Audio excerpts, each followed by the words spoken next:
Good morning, everyone. Welcome to our Apprenticeship Day Career Panel. This event is part of the celebration of National Apprenticeship Week. It is a nationwide celebration where industry, labor, equity, workforce, education, and government leaders host events to showcase the successes and value of the registered apprenticeship programs. These registered apprenticeship programs will help rebuild our economy, advance race and gender equality, and support underserved communities. National Apprenticeship Week is an opportunity to highlight how registered apprenticeship programs have used and proven an industrial-driven training model that provides a critical talent pipeline to help address some of our nation's pressing workforce challenges. We would like to thank our partner from Area 14 Workforce Development Board and our panelists for their assistance with today's event. We would also like to encourage you and your parent or guardian to attend Tri-County Career Center. They are having an apprenticeship event this afternoon from 4 p.m. to 6 p.m. You will have the opportunity to have a face-to-face meeting with a variety of representatives from different apprenticeship programs. Plus, you'll get to meet the ones that are here speaking today. Hello, my name is Amy Robinson, and I am a Career Pathway Specialist with Athens Meigs Education Service Center. Later on in the presentation, you will meet the other Career Pathway Specialist, Lynn Ann Boyer. I hope everyone is having a good week so far. This event is set up as a webinar, and only the panelists can be seen on the video. Once we have all of our speakers, we will get started. This webinar is also being recorded and shared with the local schools. If you have any questions throughout the event, please have your teacher use the chat feature, and we will try and answer those questions at the end of today's webinar. We are also asking that for all of you in attendance, please turn off your camera and also mute yourselves if you're not muted at this time. Okay, so we are going to be asking questions in a round robin fashion. So we'll go ahead and start with you, Kenny. Okay. Okay. Introduce yourself and tell us what type of apprenticeship program you are providing. My name is Kenny Bailey, and I'm the training coordinator for the Plumbers and Pipe Fitters Local 577 here in Portsmouth, Ohio. What I offer is I offer a pre-apprenticeship program, which is a 20-week program, 40 hours a week. And if you complete that, then you're able to automatically qualify for my 5-year apprenticeship program. Brian, introduce yourself and tell us what type of apprenticeship programs you provide. Brian Kamichis, with Local 18, heavy equipment operating engineers. Our apprenticeship program involves operations of all styles of heavy equipment.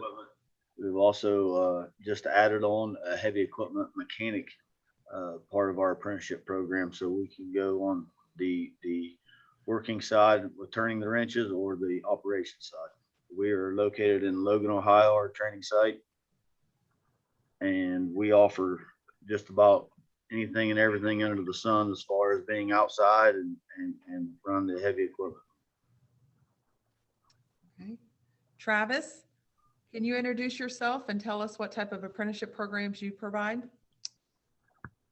Yes, my name is Travis Journey. I work for the Ohio Laborers Training and Apprenticeship Program.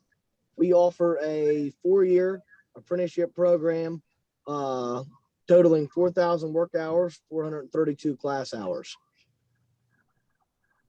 Okay, perfect. And if I go off my camera today, it's because I'm driving and they don't want me on my camera. So I'll be in and out as the day goes on. Okay, perfect. Kenny, Yeah. Can you tell us, how does someone apply to the apprenticeship training program you offer? Yeah, I am probably one of the easiest programs to get into, especially plumbing pipe fitter related. I changed the way that we take people into our pre-apprenticeship and our apprenticeship program probably about 3 years ago, maybe a little bit longer. It's time gets away from me, but how you apply for, all you got to do is come down and see me personally. You can call me first and set up a time if you want to, whatever. You can just walk through the door. But I always require every applicant to come and see me personally. You know, that way there's no mistake, no misunderstanding about what's expected out of them as a pre-apprentice or apprentice or you know, us as a program. So we've got a few prerequisites that you have to meet to apply. One of them is you have to either be 18 years old and be a high school graduate, or you can be in a vocational school or career center setting. You can be a senior as long as you're in either the welding and HVAC heating and air conditioning course at the vocational center, or a welding, HVAC, or industrial maintenance. You qualify for early placement into my pre-apprenticeship program your senior year. So you have to meet those qualifications. You also have to live in one of our 9 southern counties that is our jurisdiction. You also have to have a clean driver's license with no restrictions on it. And of course, you've got to be legally able to work in this country. As long as you meet those criteria, then you qualify. The only thing you have to do to get in, you have to serve the pre-apprenticeship program before right now, at this time, before you can get into the apprenticeship program. So what happens is the application process is the exact same. So the Department of Labor in the state of Ohio recognizes it. So if you complete the pre-apprenticeship program, you don't have to reapply for the apprenticeship program. So I can just directly roll you into that.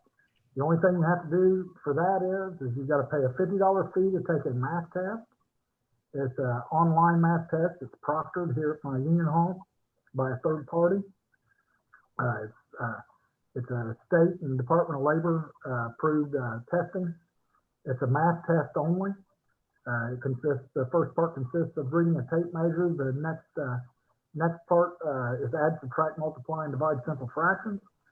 All you need to get on that is a D, which is a 65, because I just need somebody that's trainable. So and we get instant results on that. So once you get those, you pass that, I send you down the street for a drug test. If you pass that, you're in. It's that simple. You pay $50 fee for the math test. I split the cost. So when you go down and take the drug test, we pay for the drug test. So for a $50 fee, pass the math test, pass the drug test, live in the jurisdiction, and the other qualifications, you're automatically put on a list to start the weld, because my pre-apprenticeship program is a welding program.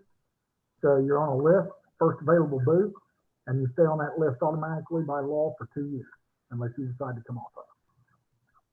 Okay. So and then once you complete the program, then I can directly roll you into the 5-year apprenticeship program. It's a whole different set of training. Okay. All right. And Brian, go ahead. I'm sorry. Our application process can happen in 2 ways. The easiest is to go on www.local1818, local18training.com.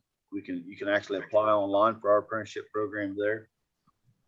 And at the last week of January and the first week of February of every year, we take applicants in person at our training site in Logan, Ohio. Once applied, as Mr. Bailey does as well, we have a testing system, and again, it's offered by the third party as well. You come in and you do our testing procedure. We take the highest percentile, and we interview. For example, if we bring in 30 apprentices for that year, we will interview 90.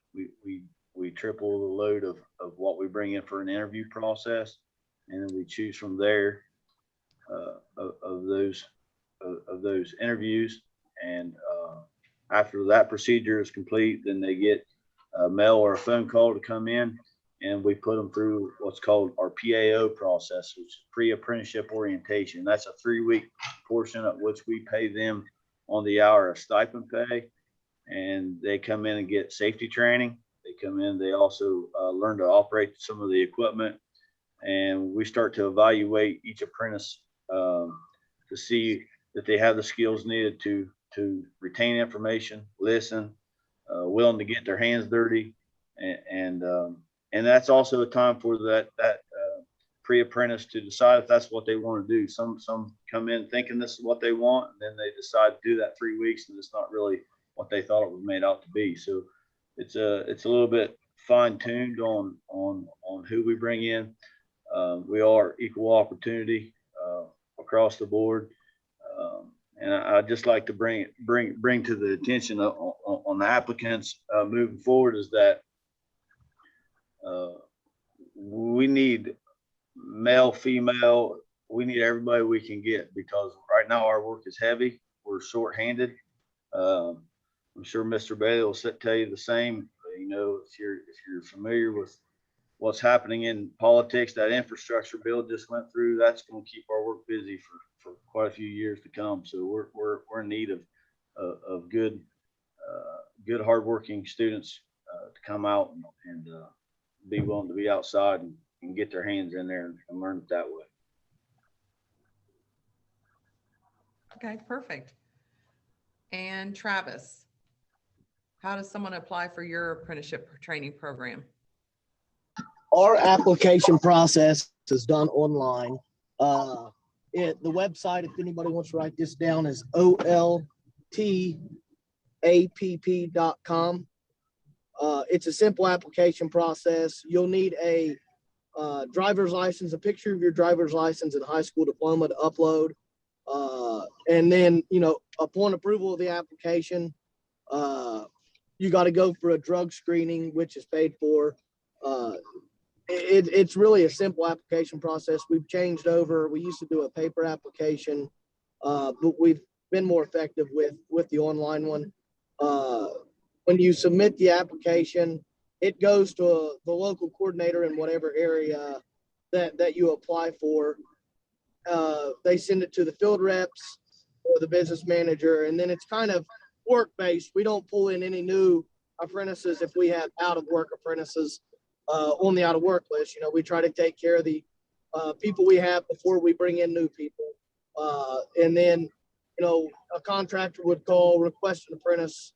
We have no apprentices out of work. We would go off the apprentice application list, you know, from there. Okay. A lot of our hiring, well, no, I'm not. Most of our hiring is done in the spring. We'll trickle in a few in the summer and in the fall. Hardly any in the winter months. So most of our 90% of our hiring is done in April and May. Okay. Okay. And Kenny, are there any? Well, you talked about the entrance exams for your program. That was the math and stuff. Yeah.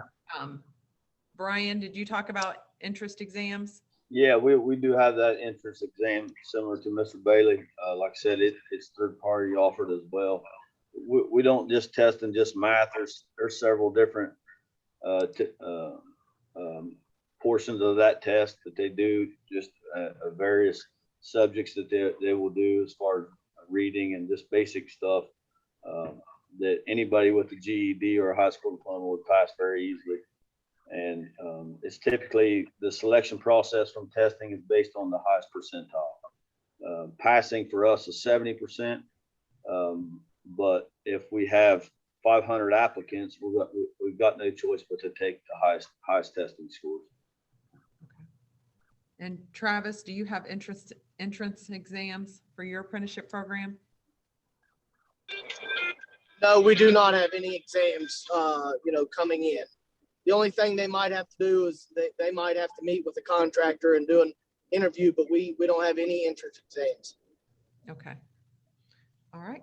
I'm going to turn it over to Lynn Ann Boyer, and she is going to ask the rest of the questions. Thank you.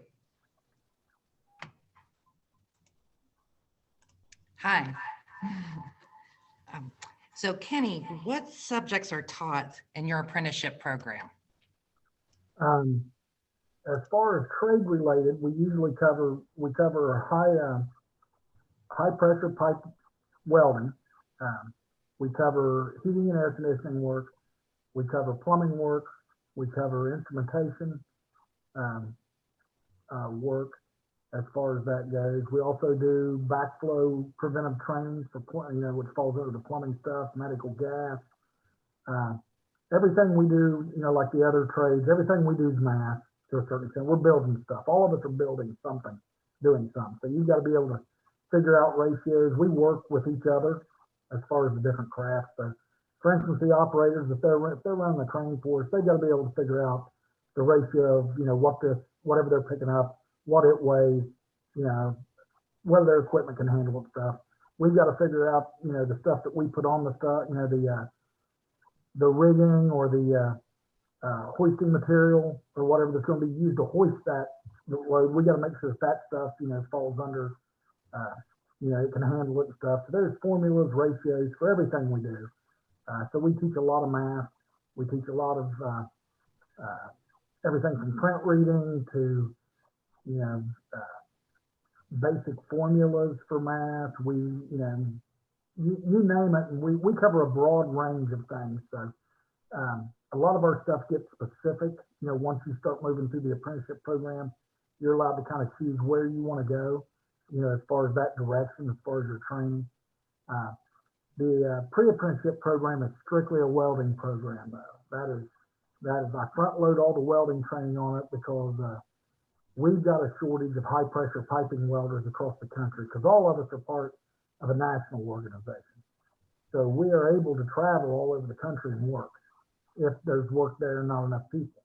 So for instance, right now I've got members working everywhere from Davenport, Iowa to Pittsburgh, Pennsylvania, to Cincinnati, Ohio, Columbus, Lima, Toledo. I don't have much in Cleveland, but all over wherever, anywhere in the country where there's a local, if they have a shortage. And the biggest shortage they have is for high pressure piping welders in our trade. So that's why I front load the pre-apprenticeship program, because that makes my apprentices right off the bat as the first year employable. And that way they can go out of town and work if we don't have any local work. So, that's pretty much what we do to a certain extent. Thank you. Brian, what subjects are taught in your apprenticeship program? So I could go on for probably hours if I had to list all of the classes that we offer here at our training site. However, there is a classroom setting for each and every piece of equipment that we offer, from compaction to dirt equipment to cranes. We offer CCO certifications, which is all the crane licensing right here at our training site. First aid, CPR, mine safety, grade checking and blueprint reading, trench safety classes. The list goes on and on. We have a very thick schedule of classes that we offer, and some of which is mandated to the apprentice, some of which is not. It's by choice. You can train to go whichever direction you would prefer, whether it be, you can actually, when coming into our apprenticeship program, you can decide whether you want to be a crane major or stick with just the dirt equipment. And now we have the availability to go into mechanics. If they decide that mechanicking on heavy equipment is the route they would like to take, they could also go that direction. And that has its own curriculum for classes. In the mechanics program, they'll do hydraulic systems one day, then they'll do air brakes and air compressors one day, and then so it goes on and on and on. But all of which can be seen at our local 18training.com website. You can see all the list of classes that are offered right there. Thank you. Travis, what subjects are taught in your apprenticeship program? We do basic safety training like the OSHA 30, the STD class, which is like a highway safety training. ATSA flagging, you got to have a certification to flag on road crews. We do environmental classes such as hazardous waste remediation, lead abatement, asbestos abatement. We do underground utility training, mason tending classes, asphalt classes, concrete classes. We have an A series, which teaches you to run a rod and transit instrument, learning how to shoot to make sure things are shot on grade, poured on grade, laid on grade. We do advanced classes as far as blueprint reading, learning to get into some of your rovers and your GPS instruments. We do a lot of underground utilities, like I was saying, natural gas lines with these Miller Brothers, with RLA, with InfraSource, with some of the underground utilities actually piping natural gas into the residential homes. We got a wide variety of jobs that we do in the field. So naturally our training is all across the board as well. Any, mason tending, I said that, learning how to tend masons that are, blocking and bricking up schools, libraries, businesses, whatever it may be. So we do quite a wide variety of classes. Thank you. Kenny, we'll go back to you. How long does your apprenticeship program last? Okay, mine's a little unique with the pre-apprenticeship program. I'm not aware. I know the Marietta local was, they called me about, got some information about maybe wanting to do a pre-apprenticeship welding course too. At least in the state of Ohio, I'm unique to where there's 13 other pipe fitting locals in the state of Ohio. Columbus has one, Cincinnati, Dayton, Lima, Toledo, Cleveland, Akron. You name your bigger cities, of course, they've all got one. Marietta also has one. They don't have the pre-apprenticeship program I have. The reason for my pre-apprenticeship program is in 2008, some of our work in my 9 southern counties got a little thin, so I had trouble employing apprentices. So I had to find some way to make them employable across the country. That way they could go and always, work somewhere if they need to work. So my pre-apprenticeship program, it is a 40-hour-a-week program. It runs Monday through Thursday from 7 in the morning till 5:30 in the evening. And then it's 40 hours. So really it's like a 40-hour job, except for you don't get paid for it. So you have to do 40 hours a week for 20 straight weeks with no pay, and to be able to get the welding skill you need. Every 4 weeks you're evaluating. If you're not roughly where you need to be, you're not staying. Because with all of our training, typically it's free to the students. So what happens is I'm paying the bill for this, roughly. So I don't want to waste anybody's time. I don't want to waste my money, because for me to get one apprentice or pre-apprentice through that 20-week program cost me over $35,000. So I don't have time to play around in that, and I can't make somebody, I'm not going to sit here and act like it's something it's not. I can't make you a seasoned welder in 20 weeks. All I can do is get you employable. It takes time to really be a seasoned welder, but I can at least get you on a job and give you some hope. So once they roll through that, once they complete that, then I roll them into the apprenticeship program. Now it's completely different. Right now, of course, I'm like everybody, COVID affects everything. So typically what we do is we do 4 weeks a year. Our school year runs from September to September, and once every 3 months, students come in and do 50 hours a week straight, 5 days a week. And then they go back to work. They work for 3 months. They come back and do another week. I'm doing some online stuff now and running some Friday classes and slowly get back to that. But typically that's what we do. You do 4 weeks of school a year. Of course, you're not paid for it either for that week that you're off. And then, every September you advance another year. You do 4 weeks, you advance another year. It's a 5-year program. And then that training is completely different. I don't do any more welding. I do very little welding after that. The rest of it, they get to do the other things that, that we do. Thank you. Brian, how long does your apprenticeship program last? Our apprenticeship is a 4-year program. Identical to Mr. Bailey is that our apprentices are, after the first 3 weeks through that PAO process, after that, they're indentured in as an apprentice. They're required to be at the training site 4 weeks out of the year. And we break that up to where it's typically a week in the fall, 2 weeks in the winter, and a week in the spring. And for operators that are in the dirt side of things, that's typically when they're on layoff anyway, because our work is seasonal in the state of Ohio. Some of our work is, and that they're on unemployment at the current time anyway. So they're able to, as long as they got their hours in, they're able to draw their unemployment while training, as long as their name is in our hiring hall. So that works out good for the apprentice.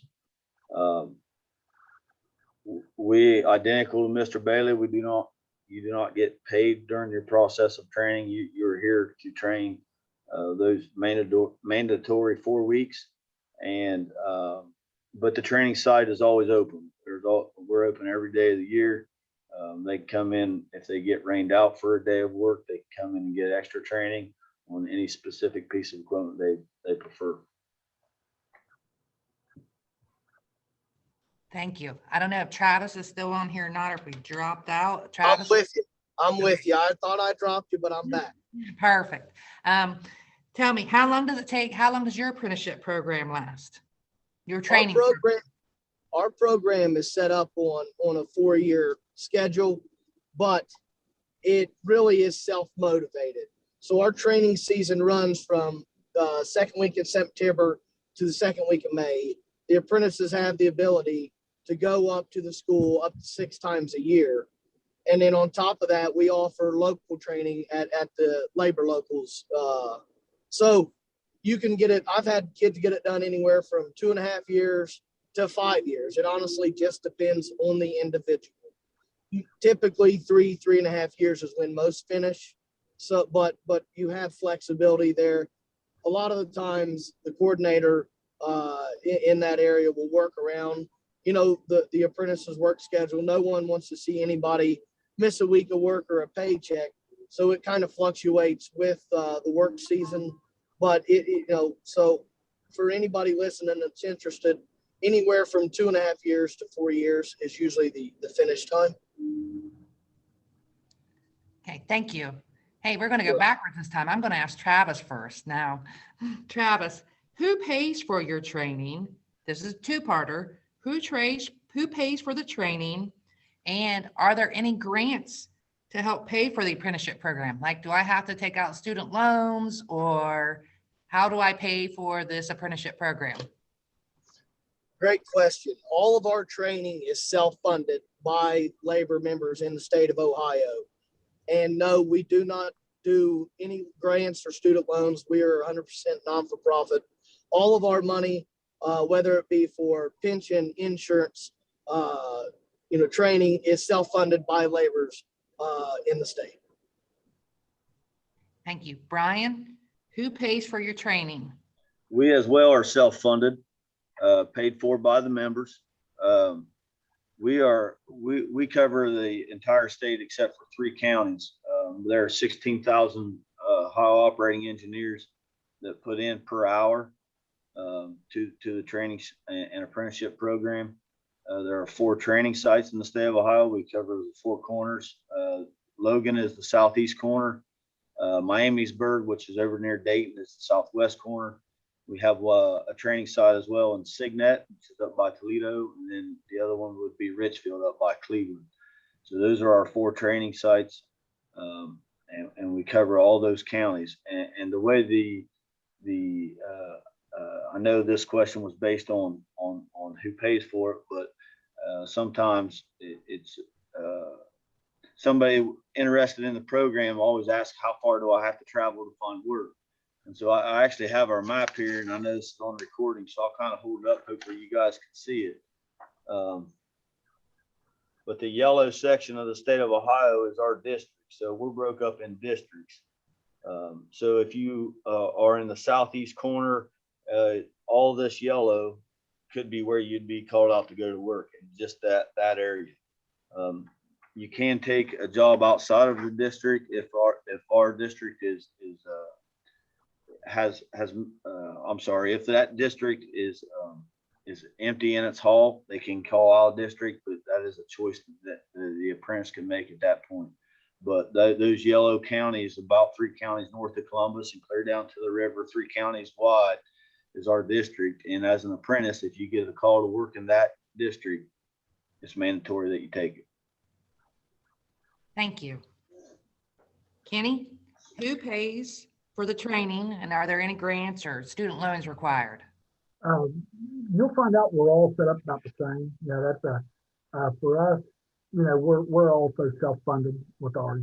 Every member that works apprentice, journeyman, or traveler out of another local that works in one of our 9 counties that's our home jurisdiction, they pay right now it's $1.20 an hour. It's paid into the training fund, and that's what we use to train our apprentices and do journeyman training, just like everybody else, which means there's no cost to the students. Now we're set up a little bit different when it comes to our thing, is because we just do that ourselves as far as our local. So only my members and anybody that works in our jurisdiction pays into that. We are, just like everybody else, part of a national organization. We also pay 10 cents into a fund into that right now, into the International Training Fund. Therefore, as a local, I can, let's say for instance, there's a piece of equipment or some training module that I need that I can't afford. I can apply for an internal grant with our national organization and say, hey, I need some help here. Can you guys fund this? However, so I can do some of that. But at the end of the day, really, we cover the cost of the training for our apprentices. For instance, in the welding program, and everybody is pretty much set up like an apprentice that comes into my training pays for, if they need a pencil, I buy it. If they need a notebook, I provide it. I provide all the training material.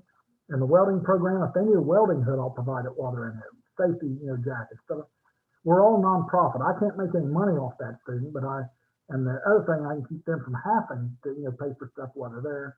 And all of us do that because what it is all of our apprentices start off at a percentage of what a journeyman makes. So that's all of our way. That's the thing about, most of our apprenticeship program stuff is we pass it down. So what happens is we pay money into that fund, and then when that apprentice comes in, he's making the lowest grade out of all of us, that first year apprentice. So we try not to charge him anything. We pick up that burden for that apprentice. That way, when he completes his 5 years, he's helping the guys below him. And that's how we're all set up. The only thing with grants and stuff that we have is I do qualify. My programs, both the pre-apprenticeship and the apprenticeship program, and the others probably do too, whether they're aware of it or not. If there's certain programs set up through Workforce, I believe it's Workforce Ohio, and stuff like that, to where if you get into my pre-apprenticeship training or my apprenticeship training, that those organizations through grants and whatever can help that student maybe with the transportation costs to come down to it, other financial things to help that individual. The other thing that, I'm not sure if the other guys do or not, they probably do, is we all qualify, my stuff all qualifies through the VA for the GI Bill.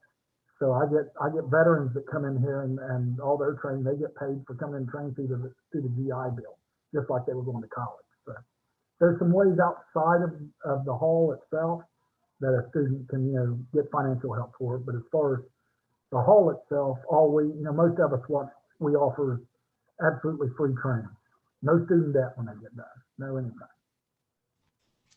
Thank you. So next question, and I'm going to start with Travis. What type of candidate are you looking for to be in your apprenticeship program? And I'm going to make this a two-parter. And what's the average age of an apprentice in your program right now? So what type of candidate are you looking for? And what's the average age of a current apprentice? Great question again. The people that I look for, I need them to be responsible. I need them to be respectful, and I need them to be able to communicate. Now, I always tell everybody I interview or talk to or are interested in, we'll teach you how to be a labor apprentice. We'll teach you how to be a laborer. We'll teach you how to do all that stuff. We need you to show up on the job, whatever the job, if it's 410s, 5/8s, 612s, 712s, you need to be there when you're supposed to be there. Our contractors, they're playing with millions and millions of dollars, and they've got to get these jobs done. So the following year, they can bid on this state work, the city work, whatever they're working on. So we need people to be there. We don't need people that are, part-timers that want to go fishing on a Friday just because the weather's nice. If you're supposed to be at work, we need you to be at work. The being able to communicate, you're going to be working with people with other crafts, people, inside your craft, or, a superintendent for a contractor. You got to be able to talk and communicate with a group of people. So, you know, that's kind of what we're doing. You know, we'll teach everybody how to run you know, a skid steer, how to run a rod and a transit. We just need you to show up and be there, be responsible. And what was the second part? Oh, the average age.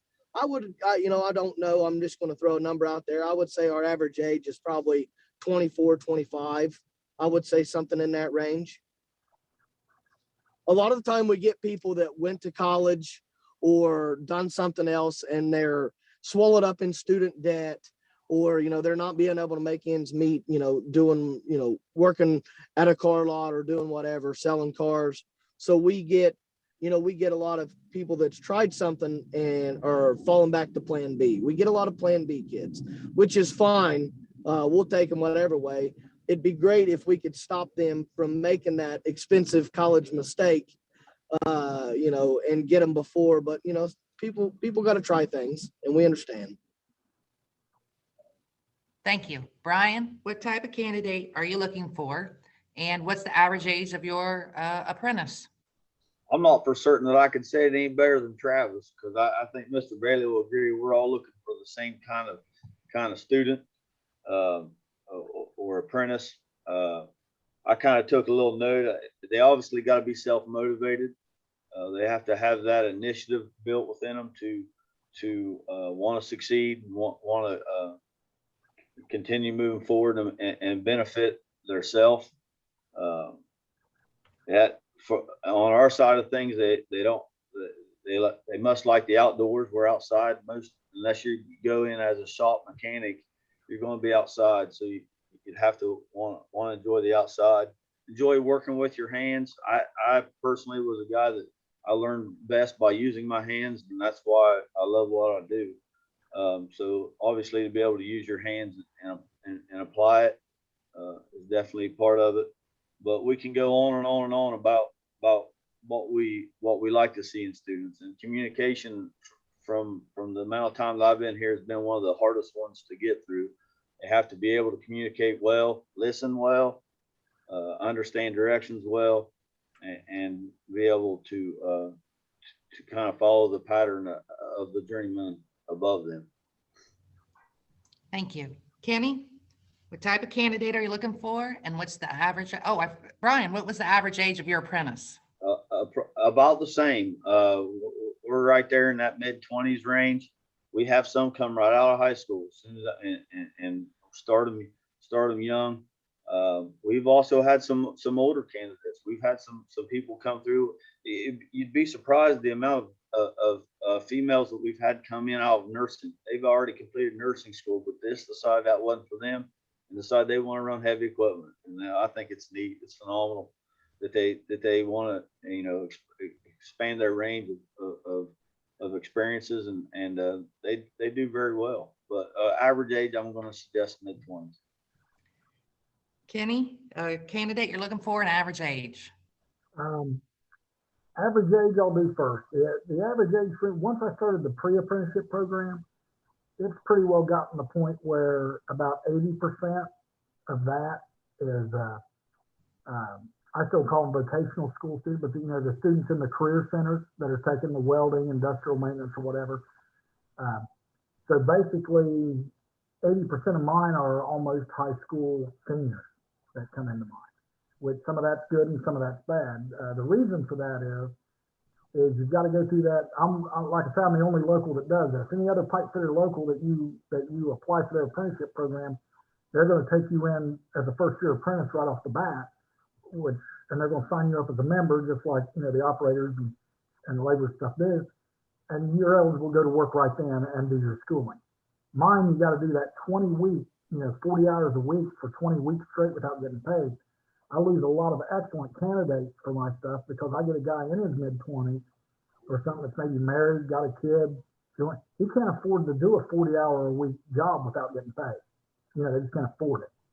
So a lot of mine now are coming through the career center, you know, coming in. So my age group's a lot lower now than what it used to be when we just did the traditional, you know, come in, sign up, be a first-year apprentice.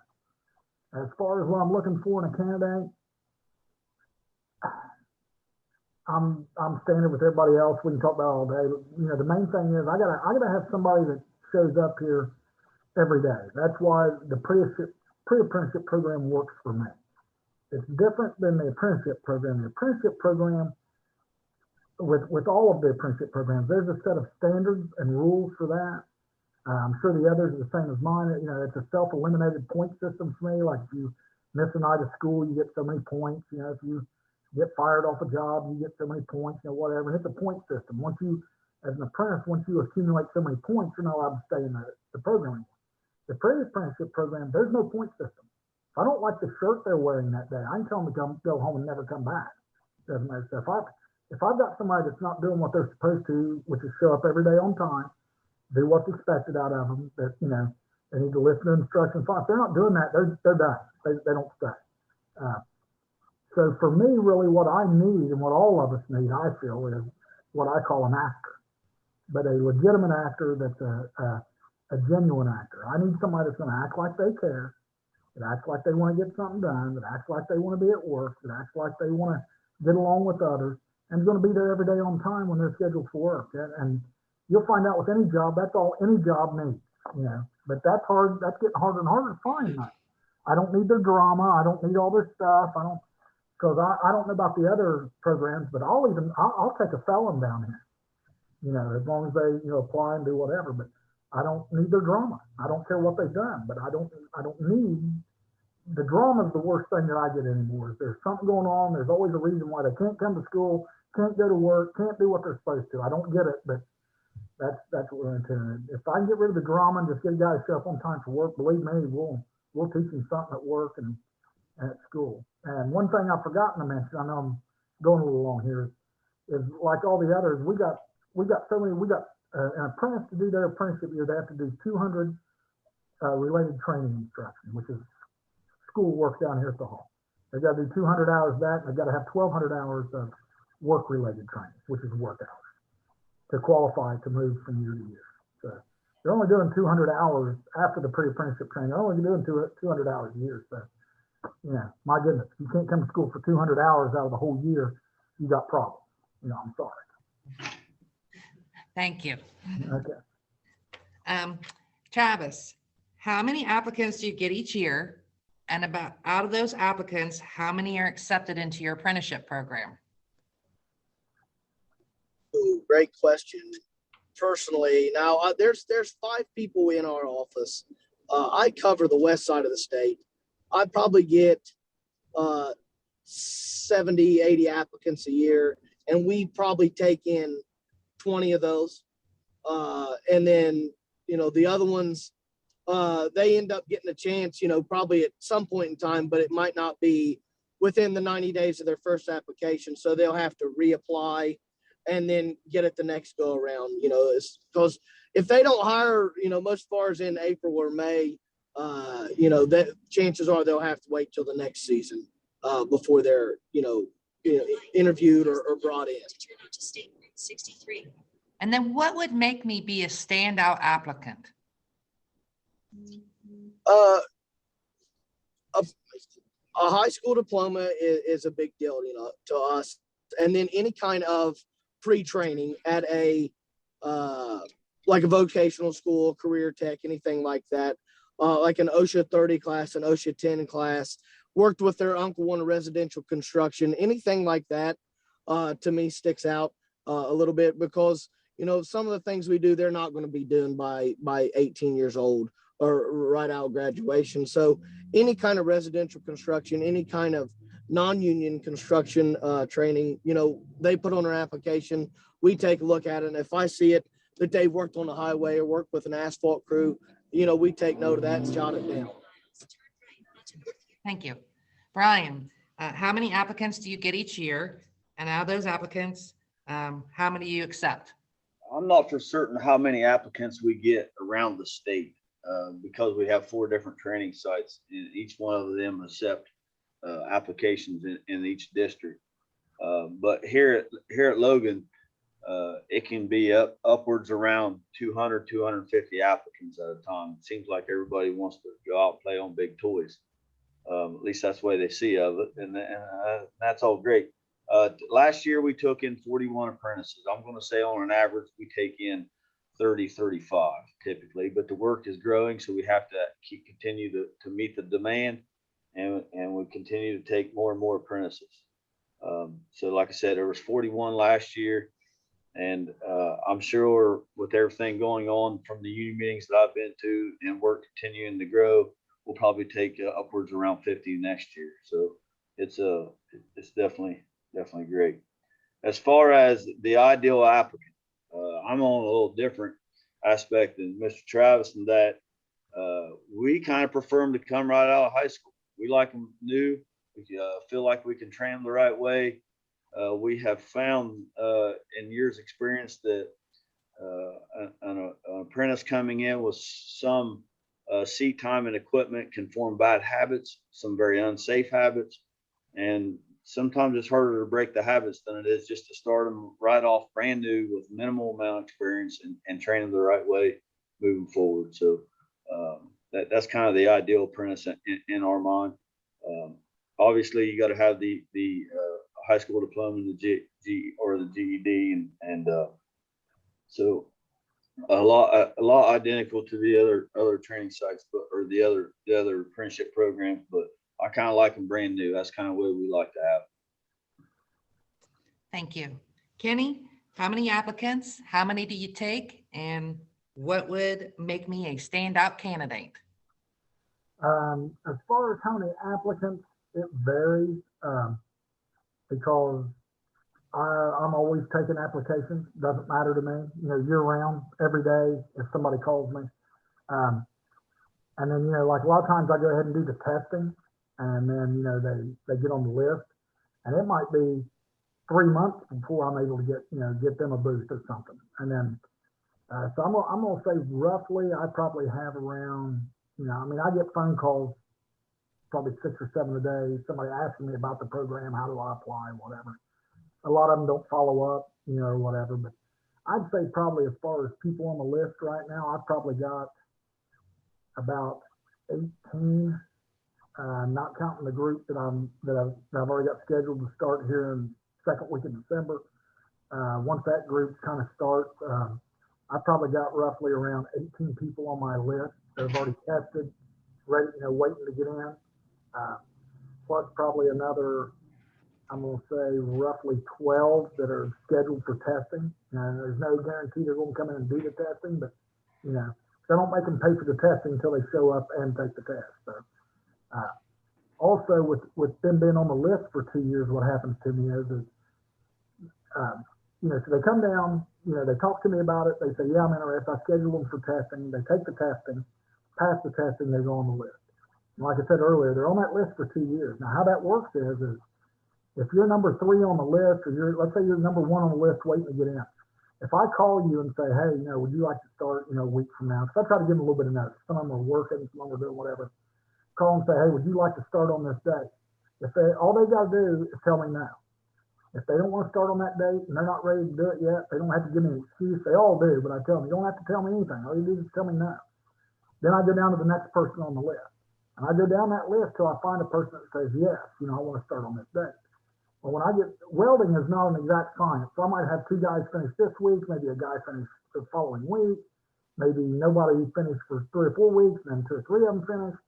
So every time I get an opening, I go back to that list and I bounce back up to the top person on that list and ask them every time first, do you want to start next? And that's how that process works. And the only way they come off that list is if they either don't respond to me, period, or they just tell me, take me off the list. Because some people wait 6 months to get in. And they've already found something else. So they decide they're going to do something else, So that's kind of how mine's a revolving thing that goes every day. I'm a little different than used to. We took 2 classes a year.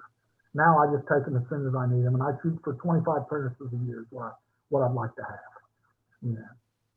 And then, what would make me a standout candidate? If you can show up.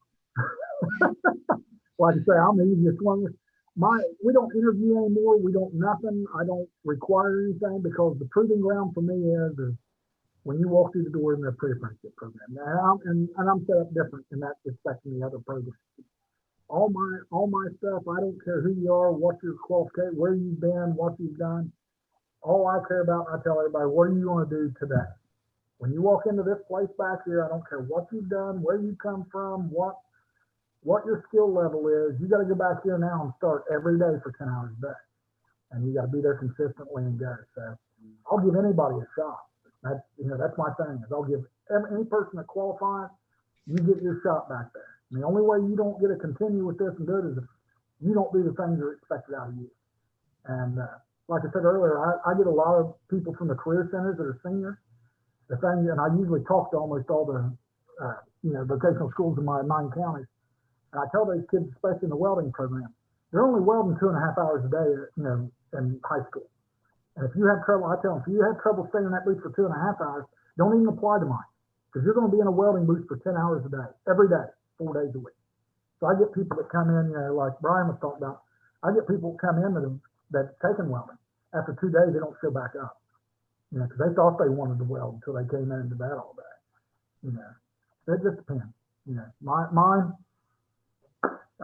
They're going to show me what they got back there. So, my ideal candidate, as long as he's not wearing clothes that got offensive words on them or anything, and he wanders through the door, I'll give him a shot. Thank you. This question is for Travis, and Travis, we do have one from Tri-County for you, and I'll ask that question, and this is just specifically for Travis. Travis, from Tri-County, they want to know, what area does the labor union cover?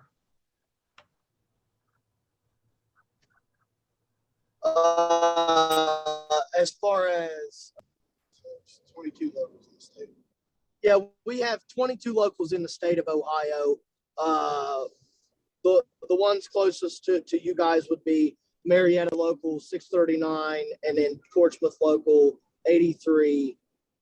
And then probably up the road, the closest ones there would be Zanesville and Newcomerstown. But that area there, so there's 4 locals close there. And then of course, Columbus has got a local as well. But we cover the whole state of Ohio. There's just 22 different locals. And so if a student from Tri-County wanted to, and we'll cover this later, but hopefully that answered that question. And then, so back to our questions. Can you explain what a journeyman is? And again, how long does it take to become a journeyman or journey person, since we have men and women now? So. Absolutely we do. A journeyman, the easiest way I can explain it, we call them the master craftsman. So there's someone that's, when it came in, went through the apprenticeship program, graduated the apprenticeship program, and they've mastered a craft. Basically, we can send them on any job and knowing that they know what to do, whether it be asphalt, concrete, a hazardous waste site, asbestos site, a flagging site, and know that they've had the training to represent themselves and represent our locals with respect and dignity. Okay. And it takes anywhere from 2.5 to 3.5, 4 years to become a journeyman. And then Brian, how long does it take to become a journeyman? Because the apprenticeship takes 4 years, it's approximately 4 years. However, we have had some apprentices come through and specialize and really apply themselves and graduate early as a 3rd-year apprentice and go right out as a journeyman, as a journeyman pay. But our idea of a journeyman as an operator is that they're well-rounded on at least 4 pieces of equipment. So the program is set up that when they finish the apprenticeship program here at Local 18, they will have journeyman level skills on at least 4 pieces of equipment. Those 4 pieces can be of their choice, but they have to at least be able to go out and operate the machine at a level that satisfies our contractors, and that makes them very employable. They'll also come out with a CDL driver's license, no restrictions, and that helps the contractors as well. So for that apprentice that comes through and becomes a journeyman, when on completion, if they need them to drive a truck for a day, they can do that. If they need them to run a dozer for a day, they can do that. And if they need them next week to run an excavator, they can do that. So that just makes them that much more employable. And and that's our idea of a journeyman.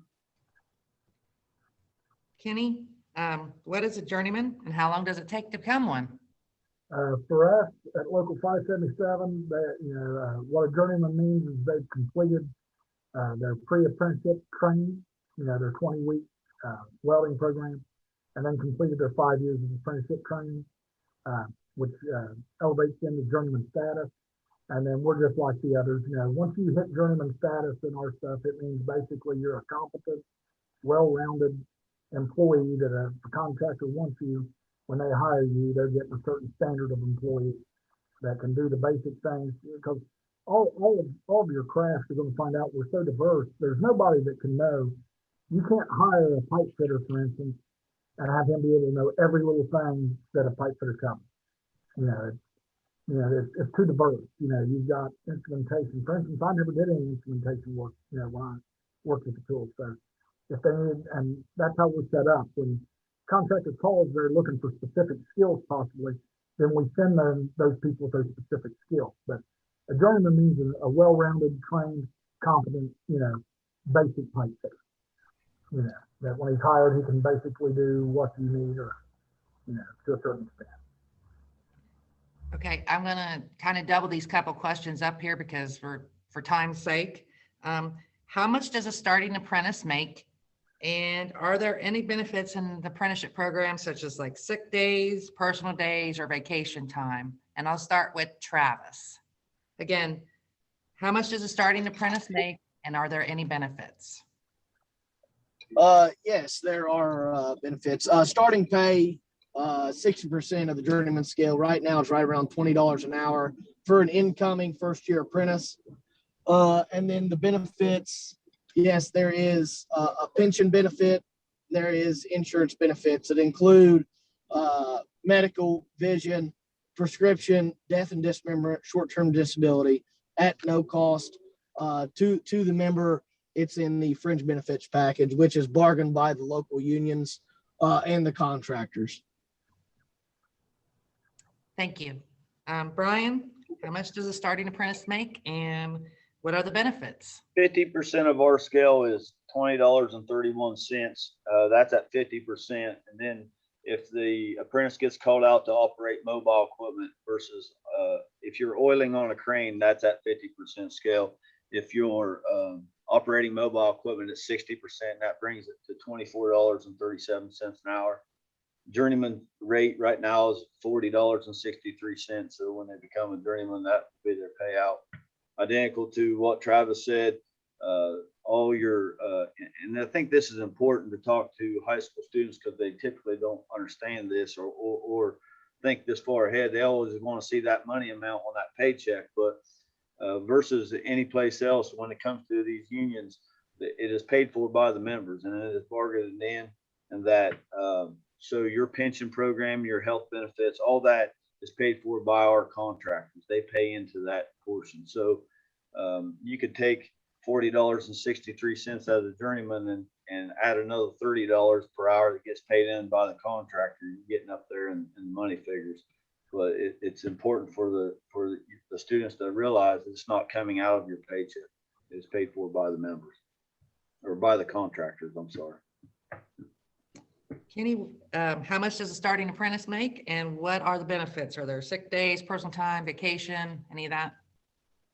Okay, so first of all, I'll get done with the shock part of mine. Is I start off way lower than anybody else, even other pipe fitter locals. And that's just because we fought this since I was an apprentice back in 1991. Our apprentices start off at 35% instead of 50%. So a first-year apprentice for us starts off at, journeyman rate is $36.41 an hour. So a first-year apprentice for us starts off at $12.74. That's why every job fair I go to, when kids really don't know which craft they want to do, they move to the other table. Because, I don't blame them, they're able to start off with a lot more money. At the end of the day, we all end up about the same, but the starting point for mine is much lower. As far as the benefits, it's the same thing. That's the biggest difference with us in unionized labor and the apprenticeship program is our benefits are not taking off our check. So for instance, a journeyman and the pipe fitters, you know, in local five center makes $36.41. All right. But it costs the contractor $61.71 an hour to hire me. That's because all of my benefits are above my check. They're not taken out of my check. So if you think about that, if all my benefits, my retirement, my insurance, all my stuff, that was taken out of my check, a journeyman would only be making about $12 an hour for payment. So, you know, that's the difference. None of that's taken out. But with the high school kids, I don't, you know, I explain that real quick, but they can't comprehend that. You know, and I understand that. As far as the other stuff, sick days and stuff, I'm sure the other guys doing. The biggest difference I tell everybody with us is we're not manufacturing. So I'm not the United Auto Workers, or I'm not. In my contract, it's no work, no pay. So I don't get sick days, I don't get vacations, because we're temporary workers. So when we show up, we're expected to work that job. Now, of course, you know, like you might have a vacation scheduled, and you take this job, and you've been working for 3 months, you've had this vacation scheduled. You can go to that contract and say, hey, I've had this vacation scheduled, I need to take time off, and they'll work with it. But you don't get paid for that time. Anytime we don't go to work, we don't get paid. If we show up late, we don't get paid for that time. If we leave early, we don't get, if I'm sick for 4 or 5 days and I don't go to work, I don't get paid. It's that simple. You know, and that's a big misconception. A lot of them think, well, that's one of those good union jobs where you get all this stuff. We're temporary workers. We don't get all that. That's building trade, you know, union.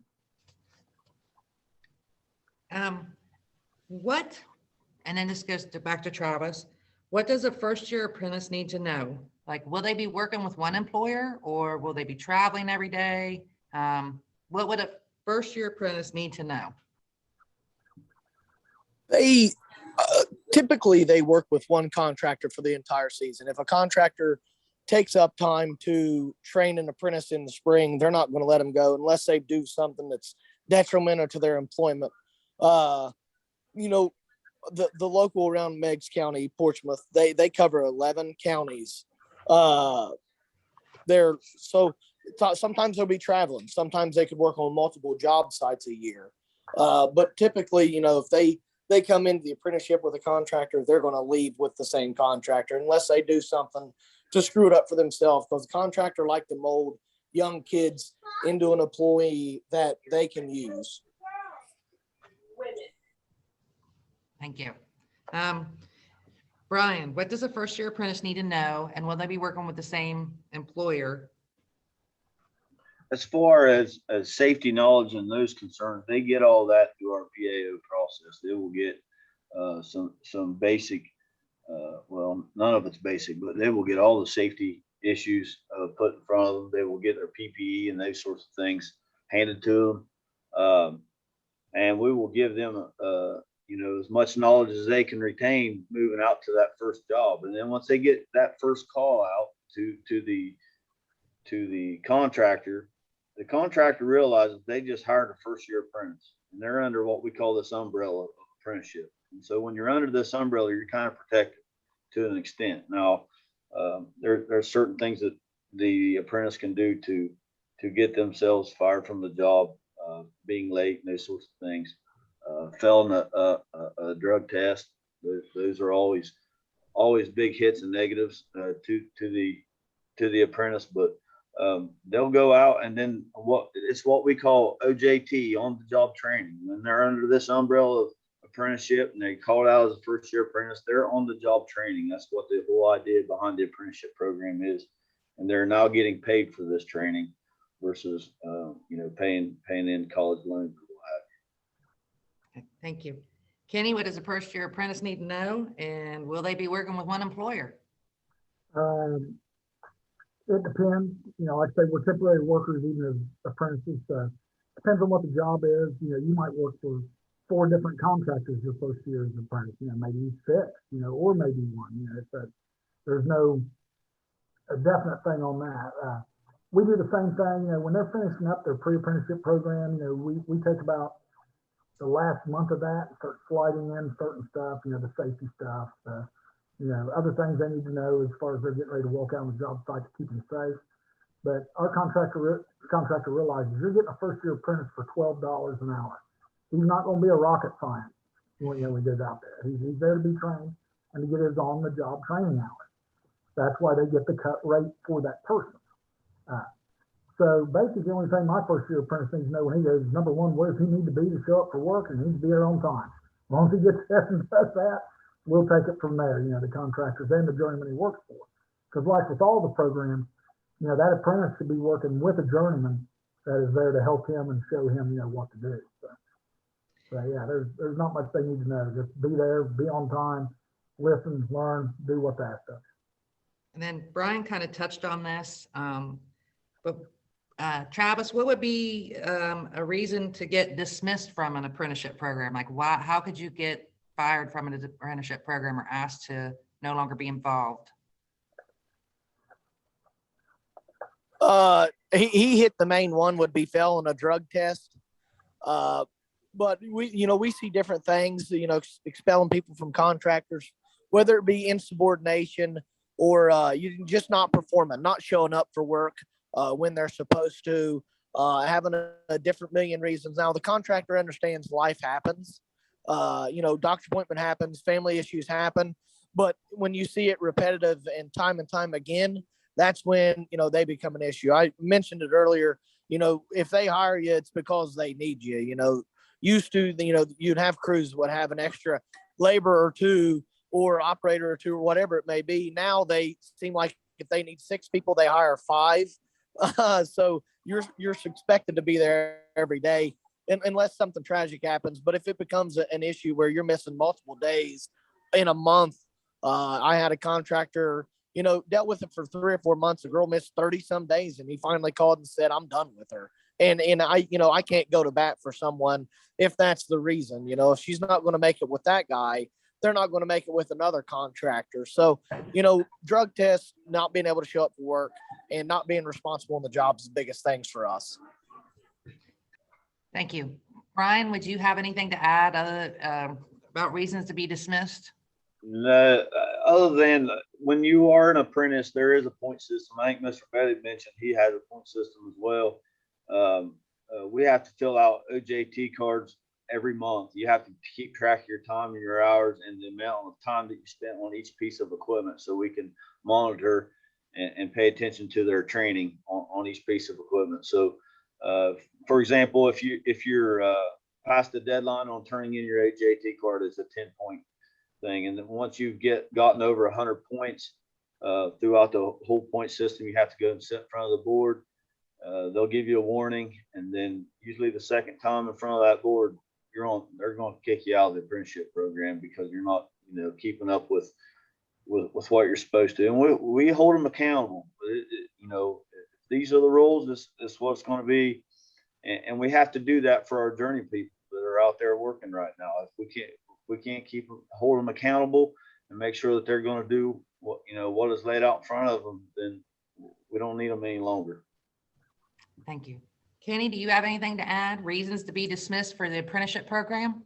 Yeah, like Brian said, we do a point system too, except for pipe fitters. Ours is like simpler. Ours only goes up to 10 points. We can't count up to 100, so we gotta keep it at 10. Most of we gotta each student as they come into our apprenticeship program, and every year they get issued what we call a handbook. That handbook has all kinds of stuff in it. One of them is the point system. For our guys, if you get 10 points in any school year, you're pretty well done. Once you get up to 6 points, then you got to go see our apprenticeship committee, and then they go over that with them. Usually, like Brian says, if you end up in front of those cats, within your 5 years twice, you're pretty much done. We do have certain things that are 10-point violations that, pretty much makes you eligible for dismissal. One's drug testing. The other is any type of termination from an employer besides reduction of force. Used to it was just they had to get fired, but what we ran into is we had contractors that just didn't want to fire an apprentice because they're like, well, I'm never going to work him again, but I don't really want him to get kicked out of the system, but I don't want him. So I'm going to lay him off. I'm going to lay him off and say the reason for it's absenteeism. If you get one of those for us, that's the same as being terminated. It's 10 points. Basically, if you flunk a drug test or you don't do what you're supposed to work, you get fired, or you don't come to school when you're supposed to.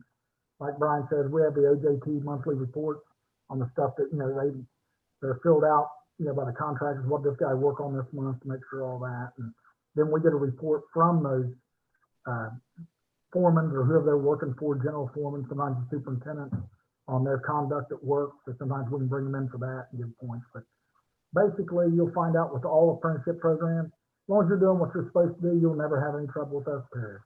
It's that simple. As long as you go to work, do what you're supposed to, pass the drug test, and don't get fired. I think that's all any job asks of anybody. So I don't think we're asking for anything special. Thank you. Travis, final question for you guys. And thank you guys for being our panelists. We really appreciate it. We thank those schools that were helping us. Final question, how can I find out about apprenticeship program close to me for the laborers union? Travis? Yes, I'll mention our website again. It's oltapp.com. And on that website, you'll find all the information needed. It'll even have a jurisdictional map showing, your county color coded and then the local assigned to that county. It's really a good website. So all the information you need to find out about apprenticeship, the minimum qualifications or whatever you need will be on that website. Thank you. Brian? Identical. It's our website is local18training.com, all lowercase. If you use just a Google local 18, it'll bring you right to it as well. All information can be found right there. Kenny? Same thing, our national organization actually to go through. There's a website called UA, which stands for United Association, ua.org, so it's ua.org. Anybody can get on that, and there's different categories there, and you can put one apply, I want to apply, or whatever. I forget exactly what it says on it, but it's pretty self-explanatory. Then click on that and fill out a little survey type thing that says, do you have any experience with it?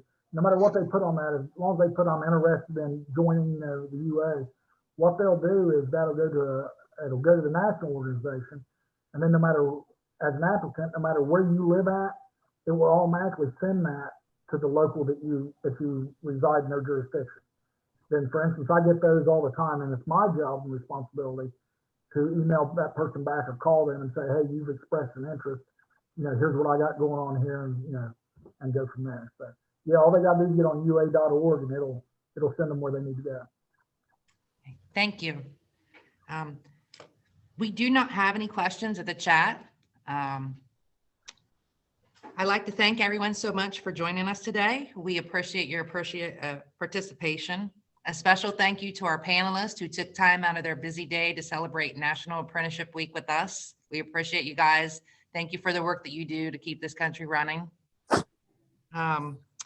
If you would like to learn more about any of these apprenticeship programs, be sure to attend Tri-County's in-person event tonight from 4 to 6. Bring your parent or guardian and head over to Tri-County today between 4 and 6, and you can learn more about any of these apprenticeship programs, plus other apprenticeship programs such as the sheet metal workers, electricians. There's a lot of apprenticeship programs. We just touched on 3 of them here today.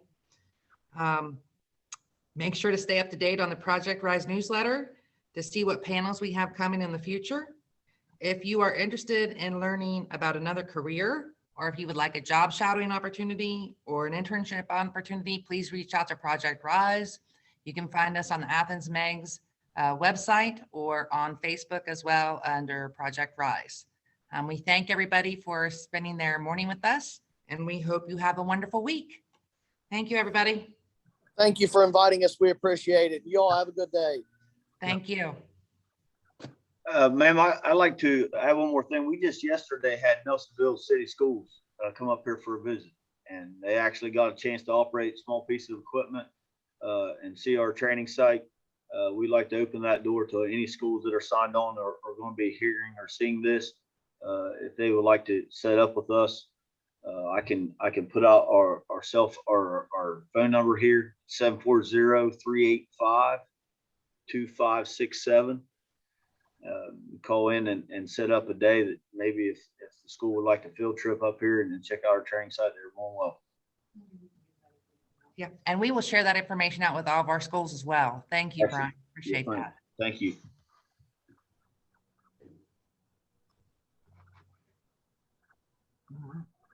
Let me, I'm done.